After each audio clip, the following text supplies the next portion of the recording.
Hi, Barry. Good afternoon. How are you today? I am fine, Ronnie. Thank you for asking. How are you?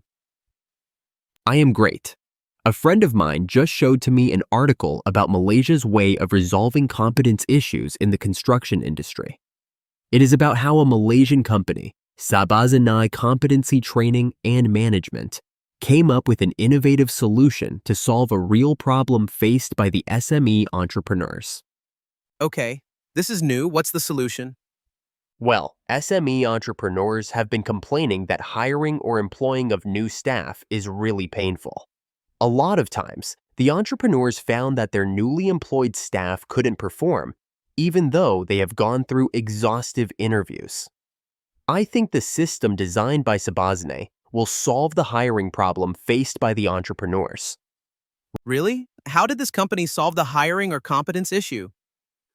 Well, the Construction Industry Development Board of Malaysia, or CIDB, was facing a big problem back in 1994.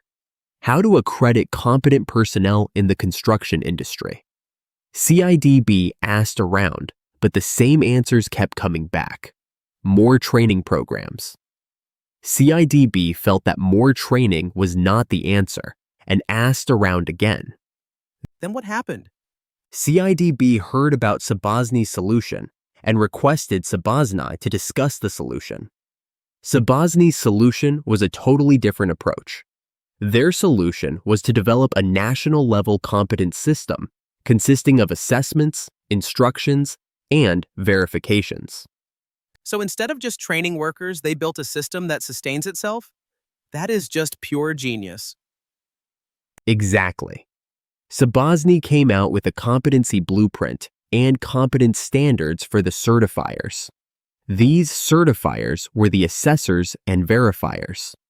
Assessors are the professionals who test the competence of the workers, while the verifiers are the people who ensure the assessments are carried out properly.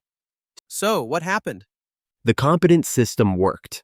CIDB's senior general manager even called their blueprint the single most important document guiding national training and planning. CIDB went further and made Sabazni's assessor and instructor certifications mandatory prerequisites for anyone who wanted to be an assessor or instructor. This framework was also a key reason CIDB achieved ISO IEC, or accreditation, in 2023. That is impressive. What about the clients?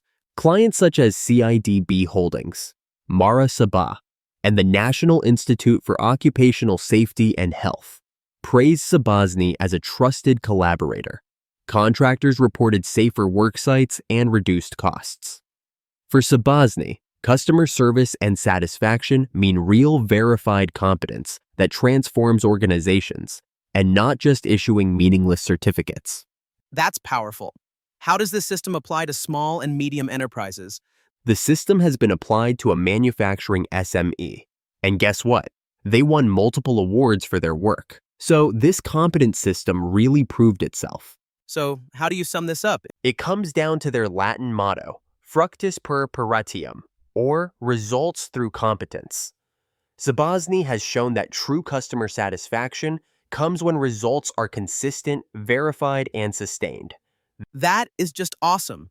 A system built by a micro company that now sets standards for an entire nation. This is going to be huge if applied correctly. Wow,